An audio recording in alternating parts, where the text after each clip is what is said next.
Oke, nahnya. Nah, ada, saya bukan ngada-ngada. Bagaimana caranya bisa membubarkan tempat hiburan malam? Karena saya yakin di tempat seperti ini adalah pusatnya maksiat. Semua hiburan malam mesti ada izin dari Majelis Ulama Indonesia, tokoh adat, tokoh masyarakat, dan disetujui oleh Polsek. Setuju? Jadi siapa yang mau buat hiburan malam nikah anaknya, dia ngurus surat 3. Pertama, rekom dari MUI. Pak Ketua MUI kecamatan, ya nanti malam mau pesta anak saya. Kata MUI, apa hiburannya? Ada keyboard tunggal. Lagunya apa? Ini lagunya. Ini pulang-pulang berbadan dua. Jangan. Terobah sama selawat. Selawat. Setelah MUI setuju, datang ke tokoh adat Sunda. Ini Pak tokoh adat, apa lagunya? Ini lagu ya, buat satu lagu adat yang mengingatkan supaya kita tetap menjaga adat sopan santun. Oke, tambah lagu religi satu, lagu adat. Datang ke Polsek, Pak Polsek, oke setuju, jam 10 tutup. Bisa apa nggak bisa? Bisa. Jangan suruh saya datang ceramah ke situ, nanti mereka sudah mabuk baru datang saya assalamualaikum. Nggak bisa. Ini amar ma'ruf nahi mungkar ini bukan cuma tugas ustadz, tapi tugas kita bersama. Di masjid ustadz menyampaikan ceramah, bapak ibu memfasilitasi, anaknya nikah, perbuatannya baik, sakral, menghalalkan yang haram, tapi dalam itu dia sudah melakukan perbuatan haram, menyediakan narkoba, menyediakan pesta sampai malam. Insya Allah kalau sepakat yang 3, polisi, tokoh agama, tokoh adat, DPR tingkat kabupaten provinsi, peraturan daerah, pesta keramaian hanya boleh sampai jam 9 malam. Lewat dari itu pengawasan polisi boleh menangkap. Bisa atau tidak bisa? Bisa. Makanya kita harus berjamaah menangkal ini semua. Insya Allah kalau sudah orang-orang masjid duduk memilih wakil-wakil rakyat yang juga peduli, maka akan terwujud negeri kita tetap menjadi baldatun thayyibatun wa rabbun ghafur. Makanya sebarkan pengajian. Siapapun ustadz yang datang ngaji, Ustadz Jujun Junaidi ngaji, Ustadz Abu Somad ngaji, Ustadz ngaji, datang duduk diam dengar. Ada snack makan, nggak ada istighfar.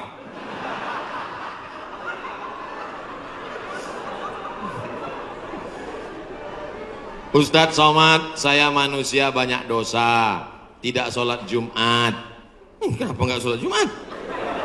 Man tarakal jumu'ata salasa marratin, siapa yang nggak sholat Jumat 3 kali berturut-turut tahawunan, bukan karena sakit, bukan karena darurat, tapi karena menyepelekan panggilan Allah, taba'allahu ala qalbi, Allah mengunci pintu hatinya. Kalau sudah hati terkunci, telinga tersumbat, mata tertutup, khatamallahu ala qulubihim wa ala sam'ihim wa ala absarihim ghishawah. 3 kali sholat Jumat kau tinggalkan, Allah mengunci pintu hatimu. Siapapun yang ceramah tak akan masuk ke telingamu. Na'udzubillah. Saya ingin bertobat dan sudah menjalankan taubat, maka sholat Jumatlah engkau. Siapa yang datang hari Jumat saat yang pertama seperti berkurban seekor onta, datang pada saat yang kedua seperti berkurban seekor lembu, datang saat ketiga seperti berkurban seekor kambing, datang saat keempat seperti berkurban seekor ayam, datang saat kelima seperti berkurban sebutir telur ayam. Sekarang banyak yang datang hari Jumat, jangankan telur ayam, telur puyuh pun nggak dapat. Datangnya kapan? Ketika khotib sudah naik ke atas mimbar, jamaah Jumat yang dimuliakan Allah, baru dia datang. Udah terlambat sholat sunat lagi. Allahu Akbar. Pakai baju kaos tertulis, emang masalah buat lo. Orang kalau taubat itu malu sama dosa-dosa masa lalu, bukan bangga. Ini banyak juga orang udah taubat. Ustaz Somad, saya ini baru hijrah. Dulu semua saya minum, semua narkotika saya pakai. Ente taubat apa sombong? Orang taubat mengenang dosa itu melelehkan air mata, nangis. Ada juga bukan bangga, Ada juga sebagian jamaah sudah tobat nangis, Ustaz saya, kamu menyesal minjam uang. La ilallah. Kenapa hati ini masih keras Ustaz? Belum bisa nangis di saat tahajud Ustaz. Datang seorang bertanya kepada Nabi, an qaswatil qalbi, hatinya keras. Apa kata Nabi? At'imil masakin wamsah ra'sal yatim. Kalau mau melembutkan hati, kasih makan fakir miskin, usap kepala anak yatim. Siap? Ngaji jangan ditunda-tunda. Pulang dari sini langsung mampir ke rumah makan, beli nasi bungkus, bawa ke panti jompo. Anak mereka sudah meninggal, hidup sebatang kara, belikan kain sarung, langsung datang. Assalamualaikum Bapak Ketua Panti Jompo. Waalaikumsalam. Berapa semua orang jompo di sini? Ada 100 orang. Saya mau makan siang sama mereka. Semuanya 2 orang aja. Kebetulan kok nasinya cuma 2 kan. Melihat mereka nanti menyuap, menggeletar tangannya memasukkan nasi yang kau masukkan, maka disitulah hatimu akan lunak. Pergi ke rumah anak yatim, tanya, anak yatim sudah berapa bulan gak bayar uang sekolah. Lihat bajunya, dijahit, sobek, rupanya kain sudah lapuk. Kain kelas 1 dipakai kelas 6. Belikan bajunya, senangkan hatinya. Nabi yang mengasih resep ini, an qaswatil qalbi, azab yang paling hebat bukan miskin, azab yang paling dahsyat bukan susah, azab di atas azab adalah hati yang keras. Wa inna minal hijarati lama yatafajjaru minhul alhar, ada batu keras tapi masih bisa mengalirkan air. Wa inna minha lama yahbitu min khasyatillah, ada batu yang keras tapi hancur berkeping ketika takut kepada Allah. Di atas bukit Tursina, saya ketika naik ke atas bukit Tursina di Mesir, tempat Nabi Musa menerima wahyu, itu nampak batu-batu hancur. Kata imam masjid yang ada di atas, inilah batu yang hancur saat takut kepada Allah SWT. Tapi kalau sudah hati menjadi keras, maka tak akan meleleh apa-apa. Kalau ada orang tidak meleleh apa-apa, pelit, medit, bakhil, itu salah satu ciri hati yang keras. Lunakkan hati dengan banyak bersedekah. Saya kalau ikut pengajian, telinga saya tahan. Kalau ikut sholat malam, mata saya tahan. Kalau datang ke masjid, kaki saya tahan. Tapi kalau sudah keluar duit, dompet saya nggak tahan. Banyak orang ketika keluar, alhamdulillah masjid ini adalah wakaf orang-orang baik di Panyawangan, di Jawa Barat. Ternyata orang-orang Sunda, orang-orang Jawa Barat ini berwakafnya tidak tanggung-tanggung, langsung satu masjid. Mudah-mudahan akan banyak wakaf-wakaf yang lain insyaallah. Amin. Sekarang banyak juga orang berwakaf. Ustaz Somad, itu tanah saya wakafkan. Mantap. Begitu diurus di Badan Pertahanan Nasional, rupanya suratnya 5. Kenapa kau wakafkan tanah bermasalah? Karena bermasalah, itulah saya wakafkan Ustaz. Nauzubillah. Kalau hatimu masih keras juga, hadirlah di tempat penguburan jenazah. Berdirilah di tepi kubur tempat jenazah. Kubur, suruh kawan satu nyenggol dari belakang. Masuk kau ke dalam, kau sambut jenazahnya, kau pegang masuk ke lubang, terasa dingin dari bawah, sadarlah bahwa kau juga akan mati masuk ke dalam. Rumahmu yang besar tinggal, istrimu akan nikah dengan brownies. Mobilmu yang mewah akan dijual, suratnya akan berganti di kantor Samsat. Tanahmu akan diganti akte notaris. Kau hanya akan membawa 2-3 helai kain kafan, digulung macam dodol Garut. Apa yang kau bawa mati menghadap Allah SWT? Ada orang Islam mati bawa seragam? Ada. Tadi saya baru dikasih jaket kulit, sayang sekali. Tapi jaket itu pun tinggal kalau kau mati, Abdul Somad. Kenapa nggak dipakai sekarang? Panas. Apa yang kau bawa mati? Kalau pernah kau usap kepala anak yatim, kalau pernah kau infak sedekah untuk masjid, itulah yang akan kekal abadi. Yang mewakafkan tanah ini sudah meninggal, tapi terang kuburnya, lapang makamnya insyaallah. Amin. Pikirkan, orang yang cerdas bukan yang IP-nya 4, orang yang cerdas bukan otaknya hebat. Al-Kayyis, orang yang cerdas, mandana nafsahu, mampu menekan hawa nafsunya, wa amila lima ba'dal maut, dia beramal berpikir setelah mati. Ini banyak orang mikirnya setelah pensiun. Saya alhamdulillah Pak Ustaz udah siap nih setelah pensiun nanti. Emangnya yakin malaikat maut datang setelah pensiun? Banyak malaikat maut datang sebelum pensiun. Pikir baik-baik. Pikir itu pelita hati. Lama berpikir sakit hati.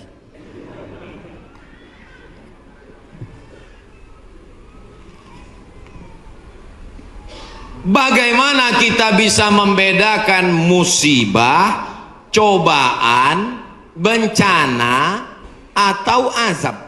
Seperti ujian dosen.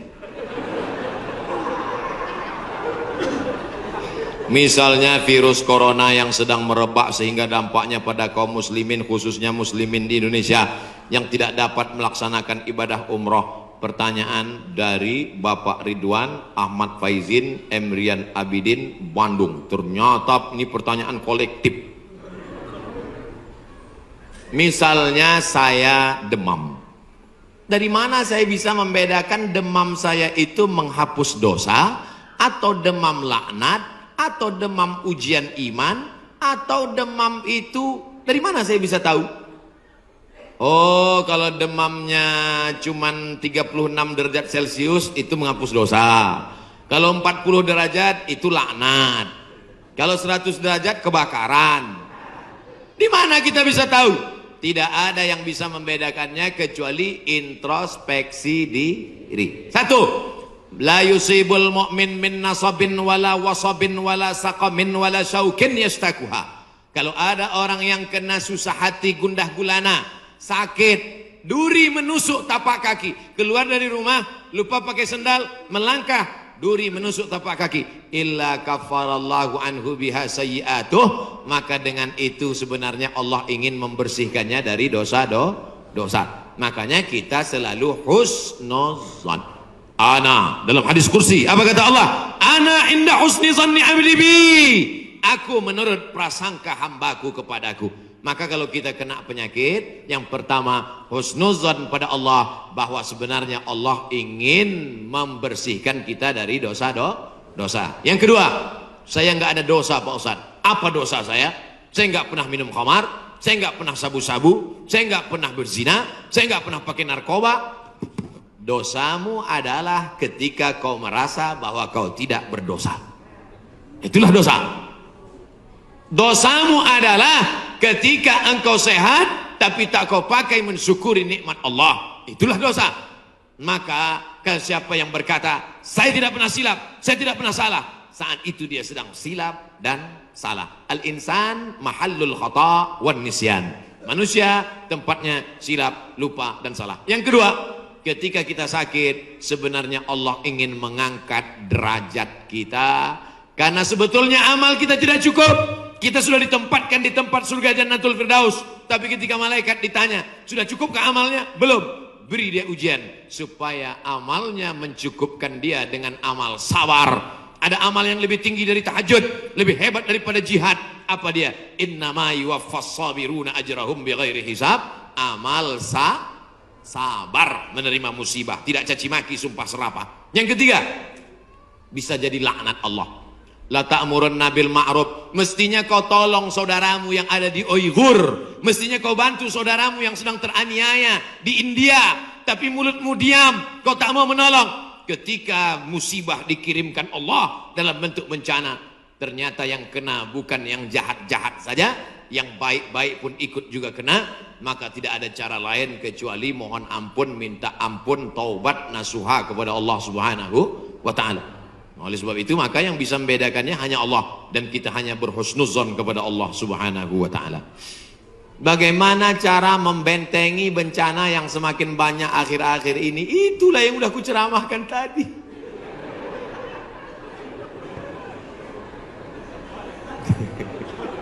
Itulah yang sudah kita bicarakan selama 1 jam 15 menit tadi, brother.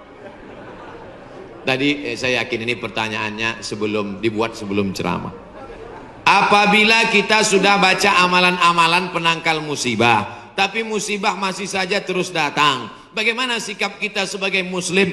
Man lam yardha bi qada'i, siapa yang tidak ridha menerima takdirku, walam yasbir bi bala'i, siapa yang tidak sabar menerima ujianku, falyatlub rabban siwaya, carilah Tuhan selain aku. Ada Tuhan selain Allah? La ilaha illallah. Maka kita tidak ada cara lain kecuali ridha, ikhlas, terima ketetapan Allah. Makanya ketika bangun pagi apa doanya? Raditu billahi rabba. Aku ridha menerima Allah sebagai Rabb. Apapun yang kau beri aku terima ya Allah. Wabil islami dina. Aku ridha Islam sebagai agamaku. Apapun perintah dan larangan Islam ku amalkan. Wabi Muhammadin nabiyya wa rasula. Aku ridha Muhammad sebagai rasulku, maka kita ikut sunnah Rasulullah Muhammad sallallahu alaihi wasallam. Terjadi juga ridha. Tapi kalau terjadi karena kurang usaha, hukum sebab akibat. Sudah disimpan uang di dalam dompet, dompetnya dikunci, dompetnya dalam laci, lacinya dikunci, lacinya dalam lemari, lemarinya dikunci, lemarinya dalam kamar, kamarnya dikunci, kamarnya dalam rumah, rumahnya dikunci, rumahnya dalam komplek, kompleknya dikunci. Hilang juga. Terus mau ngamuk. Tidak ada cara lain kecuali ridha kepada Allah. Tapi kalau punya sepeda motor nggak dikunci, malah berhenti, mesinnya hidup, kuncinya diletakkan, terus sibuk beli ngobrol, beli kangkung 2 ikat, ngobrolnya 2 jam. Ketika dilihat hilang. Terus ketika hilang suaminya nanya, mana motor kita? Ridho mas. Itu bukan ridho, goblok. Mohon maaf saya keceplos. Oleh sebab itu maka tetap ada Ahlus Sunnah wal Jamaah mengajarkan kita ada namanya al-kasbu wal ikhtiar. Bahasa kitanya namanya usaha. Kalau pemerintah menyuruh pakai masker, usaha. Jangan tidak ikut. Suruh cuci tangan sering. Sebetulnya kita nggak perlu belajar masalah cuci tangan. Ada nggak ada virus kita tetap cuci tangan, betul? Subuh cuci tangan, zuhur cuci tangan, asar cuci tangan, maghrib cuci tangan, isya cuci tangan, tahajud cuci tangan, witir cuci tangan, duha cuci tangan. Orang Islam paling sering cuci tangan. Makanya saya heran kalau sampai anak-anak kita diajarkan, mama siapkan gayung sama sabun. Untuk apa nak? Hari cuci tangan internasional. Loh, kita nggak perlu diajari cuci tangan. Nanti takutnya 20 tahun akan datang ada lagi namanya Hari Cebok Nasional. Dari 14 abad yang lalu kita sudah bersih, betul? Tidak akan ada bakteri bersarang di ujung-ujung jari kita karena kita paling sering cuci tangan. Tidak akan ada bakteri yang bersarang di ujung kuku kita karena kita paling potong kuku hari Jumat. Kalau seminggu tak akan mungkin kukunya panjang. Makanya Nabi berkata, asfaraka, kukumu kenapa panjang?